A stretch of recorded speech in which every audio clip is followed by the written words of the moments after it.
Suite de la vidéo, hein, voilà donc. Alors, oui, effectivement, j'étais sportif non licencié, j'étais bon, marathonien plus ou moins, et également ancien culturiste, voilà, donc sans anabolisants et sans hormones de croissance. C'est ce qui explique pourquoi je suis toujours vivant, parce qu'il y en a, bon, ils sont pas dans un super état, hein. Ils ont des problèmes cardiovasculaires, bref, ça va pas fort. Donc voilà ce portail d'information, voilà. Bon, il y a de tout là-dessus, hein. Il n'y a pas que des trucs anti-flics, contrairement à ce qu'on peut croire. Beaucoup font croire que je suis l'équivalent de Copwatch. Vous connaissez Copwatch? Ouais. Bon, c'est un site qui dénonce les abus de la police. Il n'y a pas de mal à dénoncer les abus de la police, hein. Mais je me souviens qu'il y avait une femme de flic, une vieille, que j'ai vue, que j'ai croisée dans un supermarché, qui n'aimait pas du tout Copwatch. Bon, elle avait une vision idyllique de la police, je la comprends, son mari était retraité dans la police, et donc, bon, bah, elle regrettait la France d'avant, elle n'est pas la seule, moi aussi. Je me souviens d'une époque où la police était une police, comment dire, une police, tout simplement, des gens très élégants, pas seulement ceux qui étaient en uniforme, je veux dire, bon, quoi, enfin oui, ils portaient tous chaussures, pantalons de ville et cravate. Ce qui veut dire que ces policiers, lorsqu'ils entraient chez les gens dans les banlieues, ils étaient acceptés en général. Pourquoi? Ben parce qu'ils étaient corrects. Voilà. Il faut savoir que chez les marginaux, qui habitent dans les quartiers un peu difficiles, les marginaux, entre eux, ne se supportent pas. Ils ne se supportent pas, ils ne laissent pas entrer d'autres marginaux entrer facilement chez eux.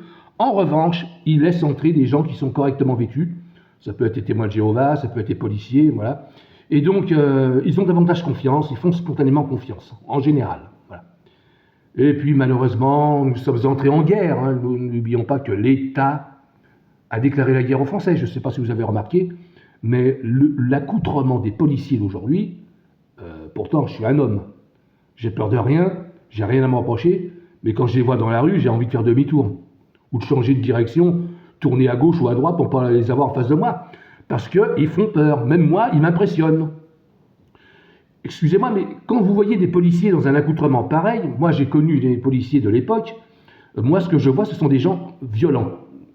Ils sont violents. La manière dont qu'ils arrêtent les gens, que ce soit, bon, pour des motifs légitimes, je ne conteste pas. Moi, quand je vois des policiers en tenue mettre aux arrêts un peu brutalement un individu un peu récalcitrant, je ne les filme pas, je n'insiste pas, je m'en vais, je passe mon chemin. J'estime que ces policiers savent ce qu'ils font, qu'ils sont honnêtes et je ne vais pas les emmerder. Mais c'est vrai que de par leur tenue vestimentaire, c'est une tenue de guerrier qu'ils ont. Ils ont une tenue de guerrier, ils portent un treillis, ils portent, bon, c'est pas le fait qu'ils portent une arme à feu qui dérange. L'arme à feu est le symbole de l'autorité policière. Mais, je veux dire, la tenue agressive, plus le comportement qui parfois est assez outrancier. Oui, moi aussi, ça me fait peur, je ne me sens pas spécialement tranquille, mais je ne suis pas contre les contrôles de police, moi j'ai rien contre, hein. Je ne cautionne pas les contrôles aux faciès, mais parfois on est obligé de le faire parce qu'on a affaire parfois à des individus qui sont louches, quoi. Voilà. On n'y est pour rien, hein, je veux dire, parfois, hein, bon, on n'y est pour rien. Il faut savoir que les prisons, si les prisons sont remplies de Noirs et d'Arabes, pour parler crûment, ce n'est pas pour rien. C'est malheureusement parce que ce sont eux qui font le plus de crimes et de délits que les populations dites blanches. Alors ça ne va pas plaire à tout le monde, mais c'est un triste constat. Même la justice, hein, les magistrats, même de gauche, ultra-gauche, tout et tout, vont être obligés de l'admettre à demi-mot. On en est là, quoi, c'est tout.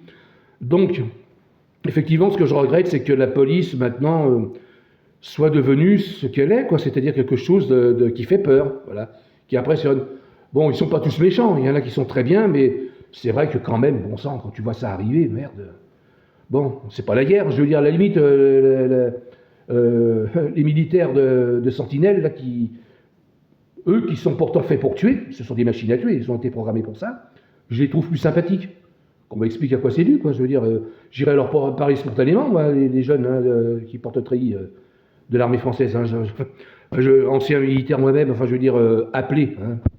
Je dois dire que c'était le bon vieux temps, voir un peu comment fonctionne leur nouveau fusil. Bon, peut-être qu'ils n'ont pas le droit de me le montrer, mais enfin bon. C'est vrai qu'on avait autrefois le FAMAS qui date de 1977, 78, enfin bon. Il est entré assez tôt, depuis longtemps dans l'armée, plus de 45 ans. Bon, on va épargner ça. Donc voilà à quoi ressemble mon portail d'information que le commandant Régis Orsini a voulu faire fermer. Voilà. Donc rien de bien méchant, hein. C'est un site qu'on peut qualifier de professionnel. Ça ressemble un peu au journal 20 minutes, voilà, on rigole bien, quoi, je veux dire. C'est un site de journaliste, quoi, si j'ose dire. Bon, j'ai une formation de journaliste de presse écrite, justement, avec Educatel, qui est une très bonne école. Et donc, j'ai fait l'impasse quand j'étais jeune, j'avais 24 ans. À 24 ans, donc, on m'avait proposé pour 8000 francs à l'époque de faire un stage de bâtiment, justement, d'une caméra vidéo pour la télévision, justement, pour les reportages. Et bon, à l'époque, 8000 francs, ça coûtait quand même très cher. J'étais étudiant. Bon, je préférais garder ça pour autre chose, quoi, hein. Et puis, j'ai regretté parce que, bon, la télévision recrute beaucoup de cadreurs, vu que, surtout dans les reporters de guerre, on n'en parle pas, mais il y a des morts, hein, faut voir quand ça tombe. Donc, voilà, donc, moi, je misais sur la presse écrite. C'était mon objectif au départ. Et en 1995, catastrophe suprême, oh là là. On a eu les périodes de grève, des grèves à non plus finir, ça a duré très longtemps, hein. Il y a des maisons d'édition qui ont rendu l'âme, hein, à cause des grèves, ils n'ont pas survécu. C'était terrible, hein, la grève des postiers, hein. Et puis il y a eu la grève des transports, des grèves partout, enfin bref, même la presse écrite a été obligée de licencier des journalistes chevronnés, hein, des journalistes de vrais durs, hein, je veux dire, des cracks. S'ils voulaient rester dans le journal, ils devaient se changer de statut et devenir pigistes, comme des débutants. Voilà. Et donc ça s'est précarisé à cette époque-là. Moi je suis arrivé malheureusement au moment où il ne fallait pas, quoi, au moment où il y a eu la crise. Je dois dire que j'ai été franchement déçu. J'ai regretté de ne pas avoir fait mon investissement dans la presse écrite, hein. Franchement, ça m'a... Bon, enfin, tant pis, hein. Bon, c'est pas grave, c'est fini. Donc voilà mon portail d'information, comme vous pouvez le constater, très professionnel, hein, voilà, relais d'information. En fait, on est à mi-chemin entre le journalisme et la communication d'entreprise. Voilà, donc je m'occupe d'un cabinet, effectivement. Ça dérange beaucoup de policiers corrompus qui marchent avec le maire corrompu d'Ivry-sur-Seine, Philippe Bouissou. Tout va bien, bon, je ne suis pas inquiet plus que ça. C'est une guerre entre des corrompus de la politique et de la police et moi. Ça fait 25 ans que ça dure. Bah oui, je suis un vieux monsieur, sans être un vieillard pour autant. Et donc, oui, bon, bah voilà, on bouge, hein, on bouge beaucoup, hein. Et donc, là, c'est samedi, je suis venu faire quelques recherches directement sur l'ordinateur du bureau, je peux me permettre. Il m'arrive de venir le dimanche également. Je dois dire que venir travailler, même le 1er de l'an et le jour de Noël, ça ne me dérange pas plus que ça. Voilà. Bah, quand tu n'as plus de famille, tu n'as plus rien du tout, tout a explosé. Je veux dire, ce qui te reste, c'est le boulot, quoi. Hein, on est d'accord? Et ça permet de bien se raccrocher à la vie, hein. Désolé pour la tremblote du mouton. Malheureusement, les téléphones ne sont pas encore dotés tous de stabilisateurs d'image. Et ça ne coûte pas si cher que ça, hein. Bon. Alors donc, oui, la guerre contre la corruption policière, j'ai toute la préfecture de police de Paris au cul.